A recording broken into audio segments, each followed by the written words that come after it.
are starting our series called OPM. It's part 2 because last year we did our OPM. So marami na tayo napag-usapang mga kultura ng Pilipino and compared it with scriptures and see tama ba tong kultura? Paano ba natin mariredeem tong culture na to?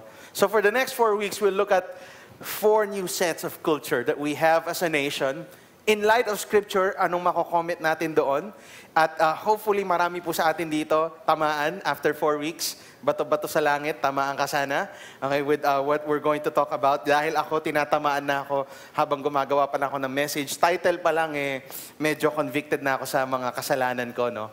And what we'll do is, at the end of 4 weeks, our goal is that we would adopt a biblical worldview. Kung ano ba talaga gusto ni Lord para sa nation natin. What are some cultures that we need to redeem or change and restore it back to its original purpose, no? Ngayon, bago tayo magsimula, meron lang akong online poll na ginawa sa Facebook. Sinulat ko, Pinoy ka kung, and I had so many answers in our Facebook. And here are some of the answers given to me sa Facebook. No? Pinoy ka kung, number 1, lumilingon ka kapag may sumisit-sit. Alright? So alam mong Pinoy na Pinoy, basta may, kahit hindi ikaw yung tinatawag, gumaganong ka. Alright? Number 2, kaya mo magturo ng direksyon sa pamamagitan ng iyong nguso. Alright? Saan bang CR?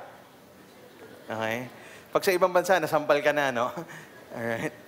Number 3, frigider ang tawag mo sa ref. Okay. Nasa frigider lang. Okay. Nandun yung hamburger. Okay.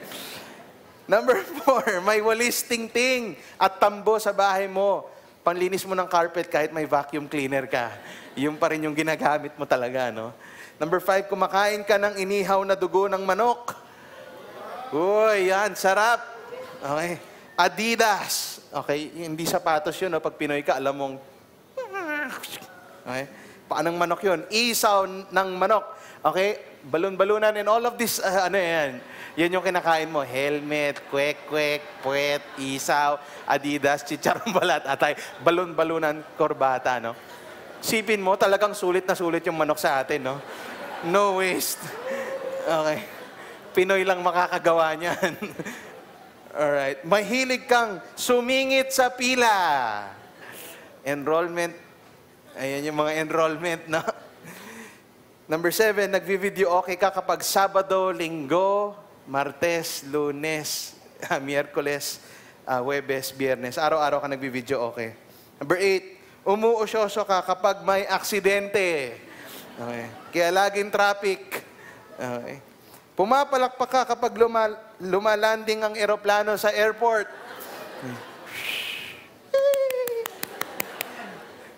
Yeah. Tapos pagbaba mo, dami mo reklamo. Init na naman, traffic na naman. Pero palakpak naman, palakpak.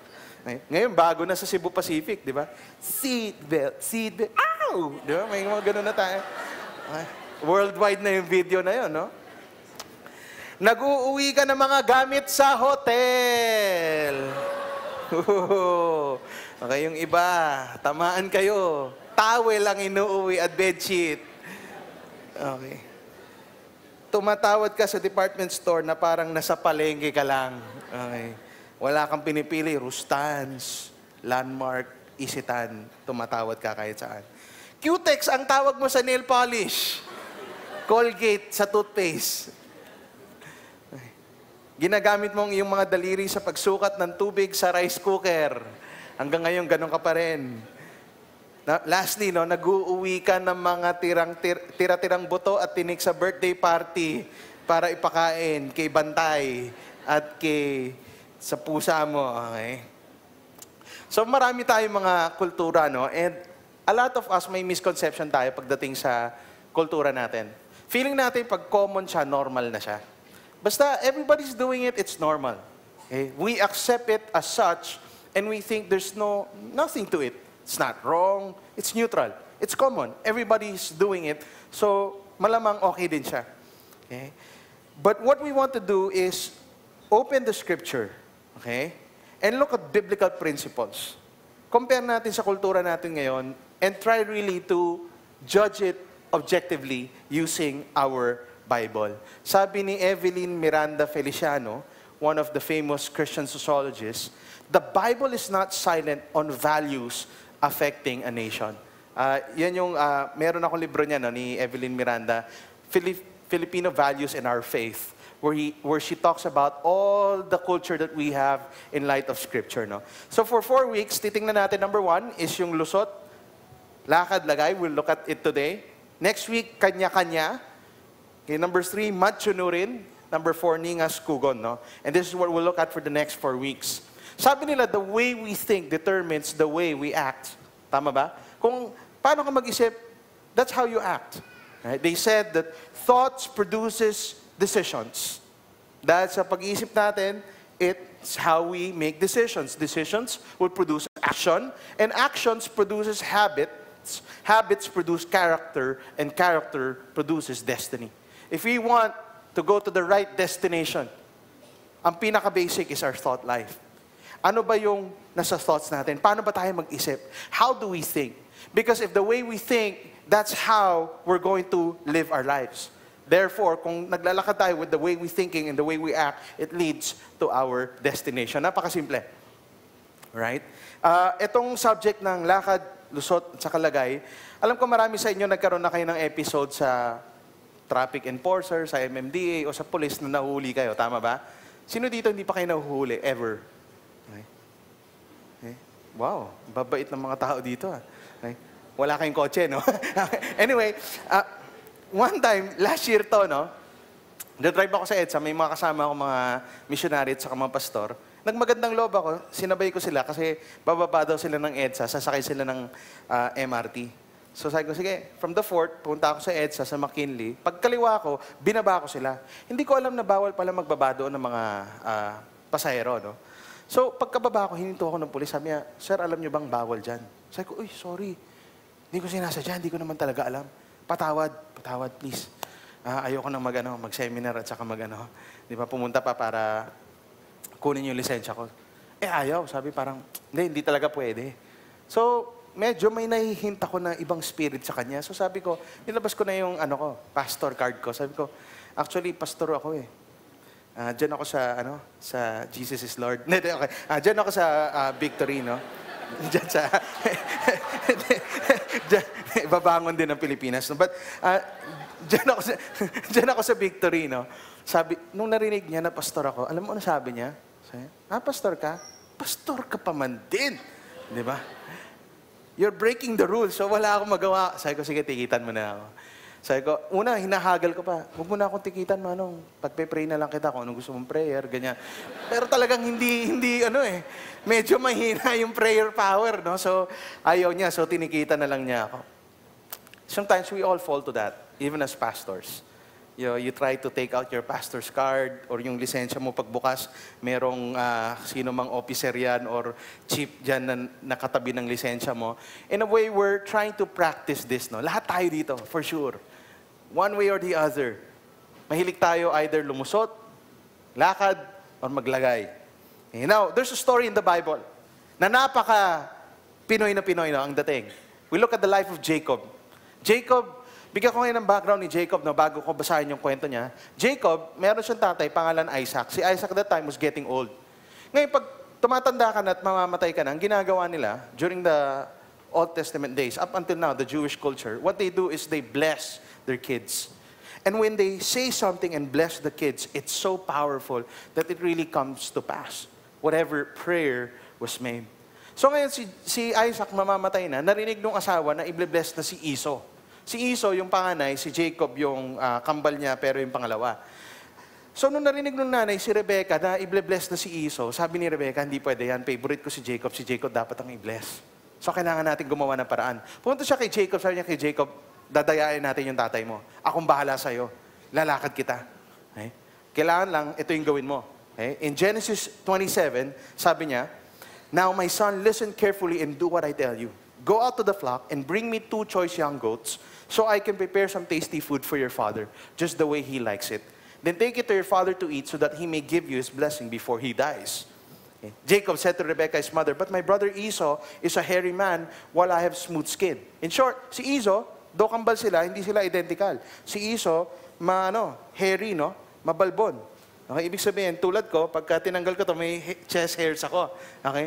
Na mga 3. Okay? Pero kay Esau marami, no? And he's really hairy.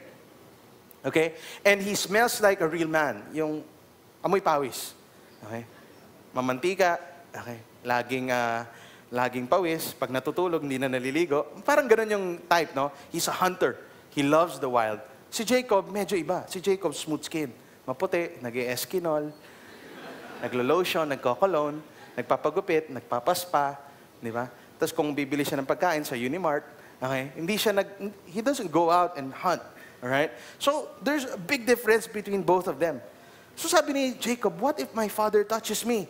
I would appear to be tricking him and would bring down a curse on myself rather than a blessing. So ano sabi ng nanay niya? My son, let the curse fall on me.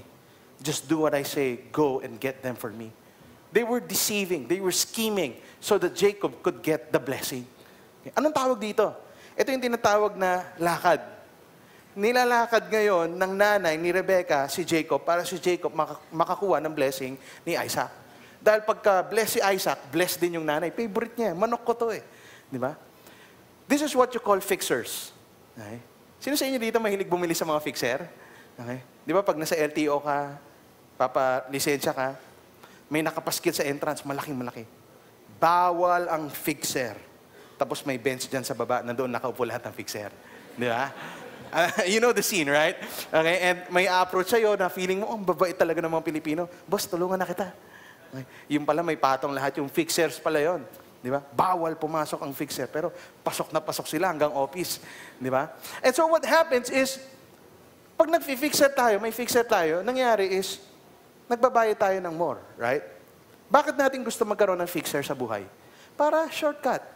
Yeah. Ang haba ng proseso, aantay ako, di ba? Tapos hindi ko maintindihan sa microphone, pag tinatawag na yung pangalan ko, okay? So, mas maganda ako may na-experience yun. Sa lahat ng pinuntahan kong government office, license, big job. Ako ba yun, di ba? So, kung may fixer, parang, pangalan mo yan, ikaw na, pumila ka na. Di ba? Sa totoo lang, pumipila ka pa rin. Pero gusto mo lang shortcut. Here's the problem with fixers. If you live your life always na may naglalakad sa'yo, just like Rebecca, no? Yung nanay, favorite eh. Ito yung curse ng favoritism, no? Sino sa inyo dito favorite? Huwag niyo taas kamay niyo. Negative tong sasabihin ko sa inyo. Okay? But if you're always the favorite, you always get the shortcuts in life. What happens? At the end of the day, you don't know anything. You're like a baby boy who just gets all the shortcuts. Di ba? Ang nangyari, wala kang alam, hindi ka marunong magplano, wala kang savings, pagka nahirapan ka na, pag mainit lang, o walang aircon, hindi ka nagtatrabaho, parang laging may grocery pag uwi. Di ba? Nakatira ka sa nanay mo, may asawa ka na, shortcut lahat. So what happens is you've never really grown, and you've never tapped into the goodness and the greatness of God because you're believing that someone else is going to provide for me and it could be my parents. Diba? Laging may fixer. Ang problema sa fixer, you pay more. If you always have shortcuts in life, you not just shortchange God, but you really pay the consequences of lakad. Tama? Okay. Dahil sino-shortcut natin si God, sino-shortchange natin siya. Ganda ng plano sa ng Diyos. Sabi mo, ay, wag na. Si kumpare, lalakad na ako. Hindi mo tuloy ma-experience kung paano gagalaw si Lord sa buhay mo dahil lagi kang may fixer. May tao ka who will fix you. Bible is clear. Who fixes you? Jesus fixes you. There's only one mediator between God and man, and that man is Christ Jesus. In short, everything in life, isa lang middleman. Not your parents, not your wife, not your husband, not your kids. It's Jesus. And a lot of people, they tap into other human beings para maglakad sa kanila. Pero totoo lang, pwede ka nang ilakad ni Lord.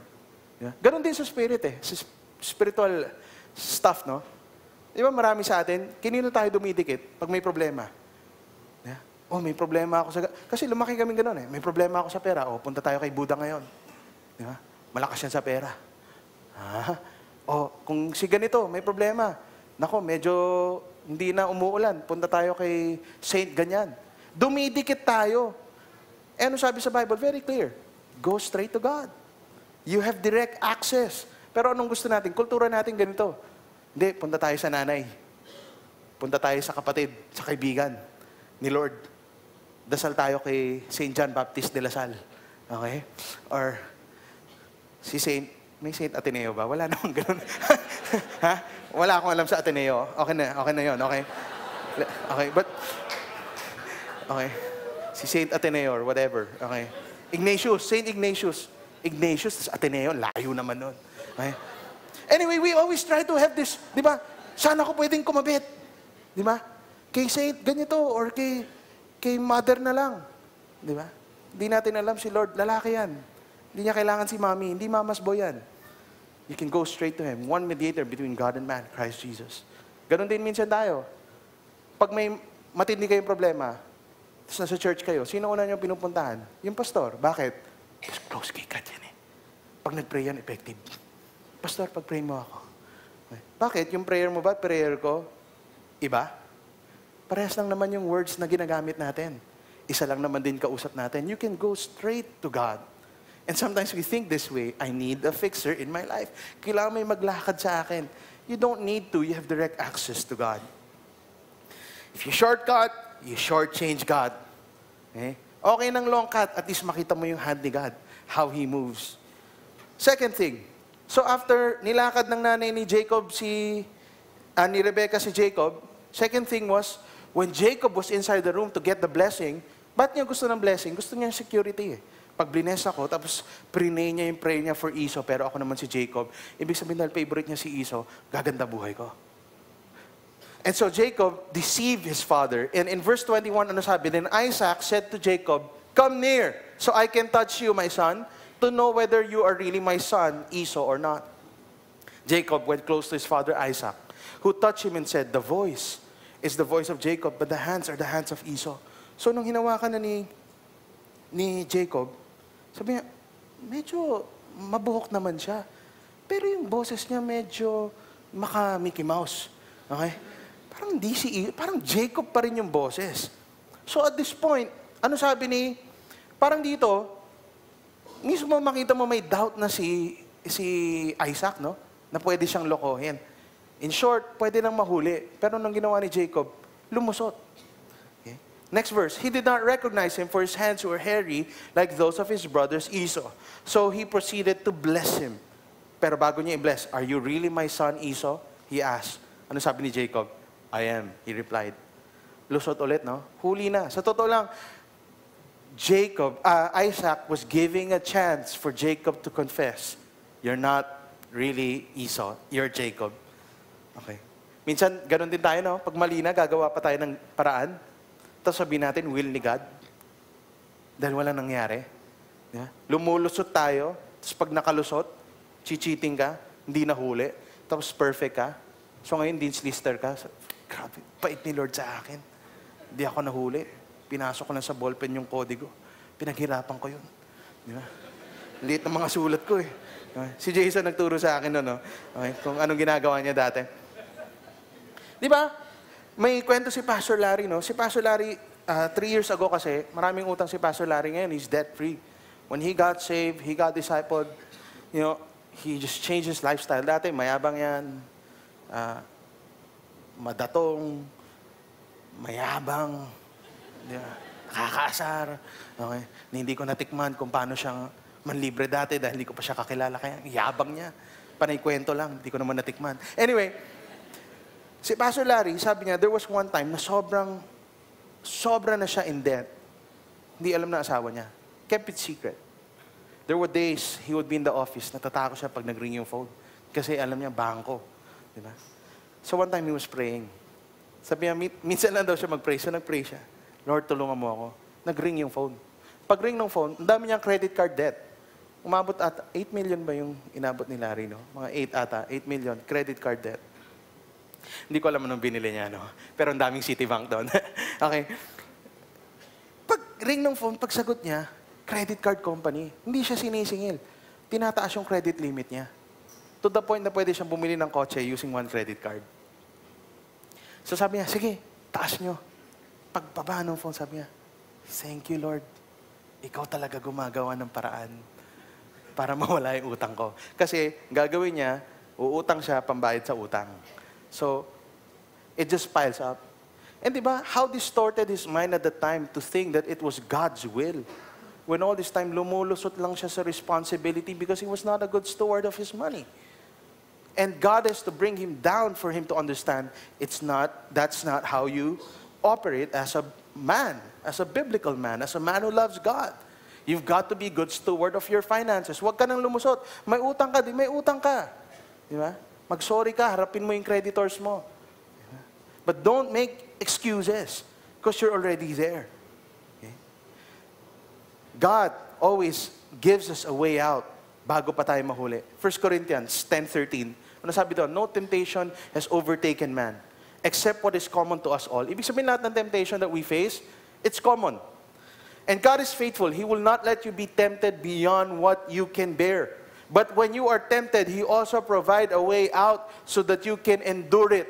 In short, at the heat of the temptation, God will provide a way out to the last minute. Sabi ni Isaac, ikaw nga ba talaga? Si Esau? Twice. God gave him a way out. But anong ginawa niya? Lumusot pa rin. Itong problema mo sa lusot. Sa kakalusot mo, you'll end up an ending cycle of lusot. Dahil sa lusot, ng lusot, ng lusot, hindi mo alam, sobra ka nang buried. You're digging your own grave. Yeah? Dahil nga sa kakalusot mo. Then his father Isaac said to him, verse 26, "Come here, my son, and kiss me." So when he went to him and kissed him, when Isaac caught the smell of his clothes, he blessed him and said, the smell of my son is like the smell of a field that the Lord had blessed. Nauto niya yung tatay niya. Okay? But was his life great? No, it was miserable. Esau wanted to kill him. He had to go out of the land and move to his uncle Laban na mahilig din manloko, tulad ni Jacob. So for how many years? 14 years, 15 years. Nag-suffer si Jacob under Laban. Yung uncle niyang si Laban. Okay? Dahil nga pag lusot ka ng lusot, lalaban at lalaban yan. Okay? Ang problema kasi sa kanya, dahil sa unending cycle of lusot, na-ingrain na sa kanya. Lifestyle niya na. Kultura na. Ngayon. Ganon din sa atin, yung kultura natin. It is sa lalim ng kultura natin na lusot, lakad, lagay. Pag hindi ka lumulusot, or lakad, o maglalagay, ang weirdo mo. Parang, tao ka ba? Di ba? Pag gusto mo gumawa ng mabuti, galit pa sila sa'yo. Kaano kalalim to? Sabihin ko sa inyo, kaano kalalim to? Ito yung mga terminologies, just to explain the three things I'm saying. Number 1, regalo, bigay, tip, balato, padulas, langis, hingi, pitik, kamig, amot, hut-hut, dekwat, umit, kickback, porsyento, SOP, for the boys lang, kupit, lagay, suhol, kotong, tong, kikil, dugas, kulimbat, kurakot, tongpats. Lahat to explain just one concept. Sipin mo, may i-explain ka lang, ang dami mong terminology pwedeng kunin. This is how ingrained it is now in our nation. So what happens next? Nilakad siya, lumulusot siya, trilogy to. Hindi pwedeng gawin mo yung dalawa na hindi mo ginagawa yung last. Maglalagay ka. Siyempre, lumulusot ka, kailangan mo may lalakad yan, hindi naman libre yung lakad, kailangan may bayad. Maglalagay ka. This happened to Jacob. When he was going back, he wanted to change his life. He wanted to be reconciled to his brother. So pabalik niya, anong solusyon niya? Lalagyan ko kuya ko para hindi ako patayin. In Genesis 32:13, this is what happened. He spent the night there, and from what he had with him, he selected a gift for his brother Esau. Nag-isip siya, anong regalo ko? 200 female goats, 20 male goats, 200 ewes, and 20 rams, 30 female camels with their young, 40 cows, 10 bulls, 20 female donkeys, and 10 male donkeys. In short, to summarize, franchise ng Monterrey. Okay? Alright? Pwede na mag-business yung kapatid niya sa regalo pa lang niya. Okay? He instructed the one in the lead, when my brother Esau meets you and asks, who do you belong to and where are you going and who owns all these animals in front of you? You are to say, sabihin mo they belong to your servant Jacob. They are a gift sent to my Lord Esau, servant Jacob, Lord Esau. And he is coming behind us. And be sure to say your servant Jacob is coming behind us. For he thought, I will pacify him with these gifts I am sending on ahead. Later, when I see him, perhaps he will receive me. So Jacob's gifts went on ahead of him, but he himself spent the night in the camp. Lagay. Sipin mo, kay Lord, naglalagay ba tayo? To pacify the wrath of God, maglalagay tayo. Lord, hindi lang 10% this week. 11. Kala mo naman, laki, no? 505 yan, Lord. Okay. 11%. Okay. Or gagawa ko na mabuti. Magcha-charity work ako. Hindi ko awayin asawa ko this week. Okay. I won't nag. Okay. To pacify my God. Sometimes we even bribe God because it's ingrained in us. How we treat others, that's how we treat God. Because that's been the culture. Siguro si God is looking at us and say, you know, I own everything. Not only that, pero ang principle ng lagay, ang philosophy ng lagay is every man has its price. Natutunan ko yan kay Michael Douglas kagabi sa Wall Street. Okay? Every man has its price. Yeah? Kaya kong bayaran yan.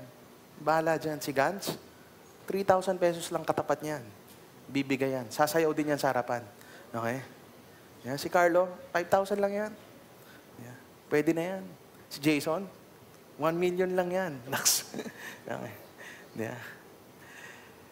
Feeling natin may presyo ang tao. You know what we do when we put a price on a person? We devalue them. Sino sa inyo dito? Pag sinabi ko, pahingi ng isang mata mo, bro. Bigyan kita ng 2 million. Bibigay mo ba yung mata mo? Mata mo lang yan, ha? Bibigay mo sa akin, bro? Hindi, di ba? Mukhang nag-iisip ka, ha? Mahirap ang ano, ha? Okay. We won't. Right? Okay. Yung ilong mong matangos, papanguin ko, bibigyan kita ng 2 million. Ayaw mo, di ba? Parang, uy, di lang 2 million yan. Galawin mo na lahat, wag lang ilong ko. Okay? Why? There's too much value. Ano sabi ni Lord? 1 Corinthians. Okay? He says, I bought you with a price. Do you not know that your body is a temple of the Holy Spirit, who is in you, whom you have received from God? You are not your own. You were bought at a price. Kaya niyo bang tapatan yon? Binili na kayo ni Lord? You're bought with a price. So, pag maglalagay ako kay Boo, sinasabi ko, kaya kong tapatan yung ginawa ni Lord.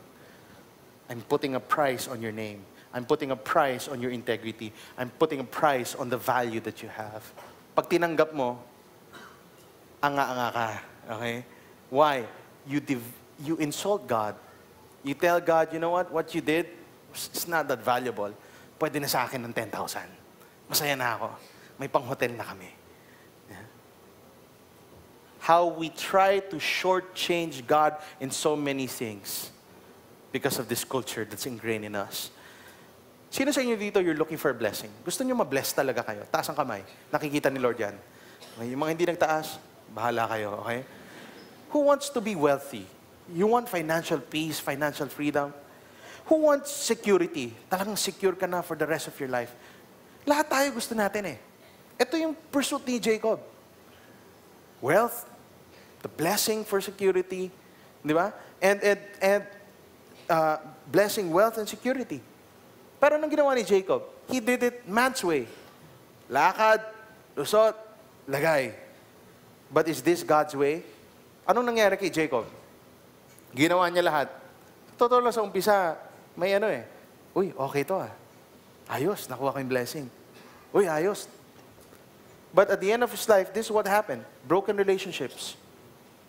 Kaaway sila. Tatay niya, sinaktan niya. Si Esau, sinaktan niya. Di ba? Relational dysfunctions. Si Laban, yung uncle niya, kaaway niya. Si Leah, pinakasalan niya kahit ayaw niya. Para lang makuha si Rachel. Everything became a curse for him. Because he was doing it the wrong way. Not only relational dysfunction, but mistrust. He can't trust anyone, kaya ganun siya mag-isip. Sipin mo, pangalan ni Jacob, ibig sabihin, deceiver. Pinanganak ka, your name is deceiver. Yeah. Pangit ng destiny mo, di ba? Why? Because of the life that he chose. Isolation. Kailangan umalis. Go to a faraway land.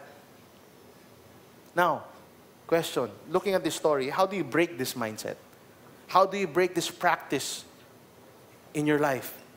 Now, I don't know if we can break this as a nation, but here's what I know. You can break it Yung sa'yo, okay? Ikaw muna, okay? Before the nation. Us first, as a church. Here's how it ended, no? Sabi ni Jacob, sige, padala mo yung mga regalo, lagyan natin si Esau para hindi ako mamatay. He stayed there for a night, and in verse 23, after he had sent them across the stream, he sent over all his possessions. So Jacob was left alone.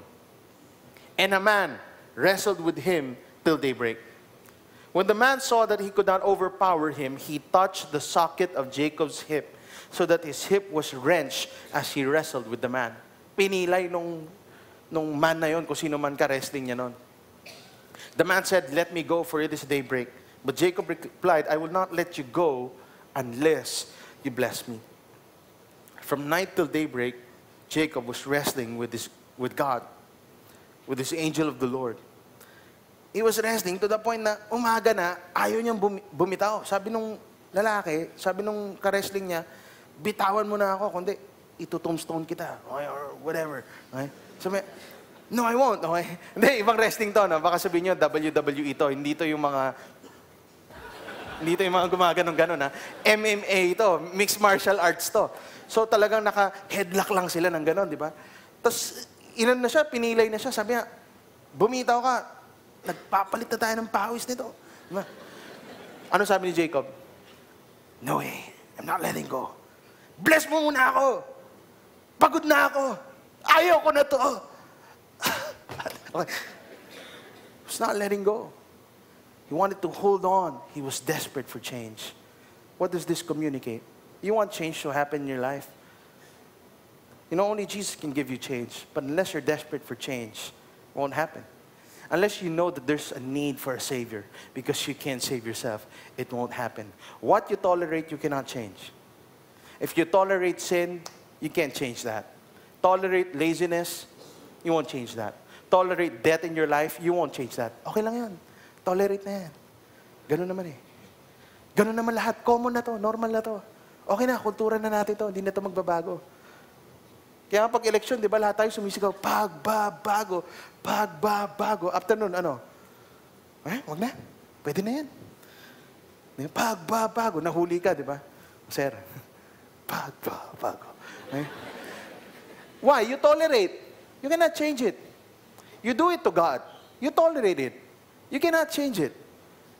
You need to be desperate like Jacob. Jacob was saying, pagod na ako. Binigay ko na lahat ng flock ko sa kuya ko. I'm left alone. I'm wrestling with you. I won't let go. Until we realize that it's only through Christ can we experience a real blessing that adds no trouble to it. Tutuloy lang tayo sa paglulusot, lakad at lagay. Alam mo marami, and here's what the sad thing. Marami, hindi nila makita na si Lord gumagalaw sa sitwasyon nila because of this. Sad how a lot of people lower their standard and they can't see God move because they're doing these things. Sad how so many singles are on the verge of breakthrough to finding the man of their dreams that God is going to give them. But say, ang tagal! Yung pala, the next day, papakilala na sa'yo ni Lord. Pumatol ka sa isang lalaking walang trabaho, tamad, nakatira sa nanay. Okay na to. Matangos naman ang ilong. Hindi mo kakainin ng ilong nila. Pag gutom ka na. Di bali na. We lower it to that point and say, God, you know what we're really saying to God? If I do these 3 things, I can't trust you. It's just too hard. Ang tagal. Hindi timeline. May timeline tayo. Okay? Wala na ako. Nasa bingo na ako. Lord, bigay mo na. So we lower it and live a miserable life. And then we blame God. Lord, bakit ba yan kasi yung lalaking binigay mo sa akin? Wow, lumusot ka. Ayaw ni Lord yun. Don't blame God for decisions you've made because you choose the way of the world and not the way of the Word of God. Sayang. A lot of people, they cannot experience the fullness and the glorious plan of Christ. Hindi nila ma-experience yung supremacy ni Christ sa buhay nila. Hindi nila ma-experience yung presence ni God na ang luwag, na ang sarap. One of our businessmen, sabi ko na, si Tony, no? I admire this man, alright? Meron siyang business. Hininto siya ng customs for 2 months. The longest was 2 months. We won't release your stock. Ano sabi ni Tony? Di wag, di kita babayaran. Saan pumunta si Tony? Hindi siya pumunta sa kumpare ng kumpare, naka-Facebook ng kumpare niya. Okay? Went to God. Lord, this is your business. You want to bless this business? Release those stocks. Waited for 2 months. Released. Without any bribe. Without any lusot, lakad, or lagay. Happened to him many times. But he stood his ground. Breakthrough happened to him? Yes. Does he have a happy life? Yes. Great marriage? Yes. Right? Great business? Yes. Why? He trusted God. Sabi mo, ako naman, naglagay nga ako, lumusot. Mayaman naman ako ngayon eh. Peaceful ka ba? Masaya ba pamilya mo? May blessing ba? May favor ba ni God? Pwede kang mayaman pero di matulog sa gabi. Bakit? Wala eh. You go against the plan of God. You cultivate on the wrong things and you cultivate on the wrong sins. So the ground that you cultivate on is working against you. And you wonder why. What happened next? The man asked him, what is your name? Jacob, he answered. The man said, your name will no longer be Jacob, but Israel, because you have struggled with God and with human beings and have overcome. Here's the thing you have to learn about this. There needs to be that struggle that you have with God. Sin, flesh, and the spirit struggles. Lusot, lakad, lagay, trusting God. Tension yan. Hirap yan. But you need to go through that process, just like Jacob. And never let go and say, God, di ako aalis pag di mo ako bless. I won't. The end result of that encounter with God is this. Verse 31, the sun rose above him as he passed Peniel, and he was limping because of his hip. Ano yung end result? He never walked the same again. You will never walk the same again if you have that encounter with God. When you understand what happened at the cross, how He died for you in spite of your sin, you will never be the same again. How you think, how you act, how you do business will never be the same again. Lalakad ka na ng ganon.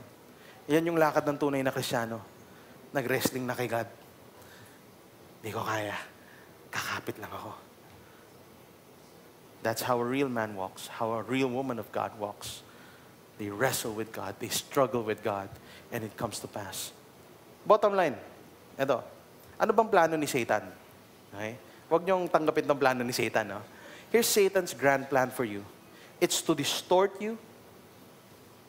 Distort culture. Alam mo yung lakad, lusot, lagay? Originally, maganda yan. Dinistort ni Satan. Yung lusot, creativity yan eh. And innovation. Ang Pinoy, magaling lumusot yan. Lagay mo kahit saan, lagay mo sa... Kaya nga yung mga kwento ng mga missionaries, mga lumulusot-lusot mga yon. Di ba? Underground churches. We're good at it. But when Satan distorts it, it creates a curse in our nation. That's his grand plan. Distort the culture. Destroy people. Destroy the plans and the purposes of God for your life. To demolish you. To eradicate you. To the point na it's so much ingrained in you. Sin is so much ingrained. Hirap ka na. But here's God's plan through Jesus. It's to restore, it's to redeem. Restore niya to its original plan and purposes. Na tayo, innovative tayo. God has given you the ability to produce wealth, to have crafts, skills. That's God's plan for us Filipinos. And to redeem it, babaguhin niya. Same with our spirit. Satan wants to distort your life. Destroy it, demolish it. God's plan is to redeem it and restore it to what Christ did at the cross. Question, willing ka ba?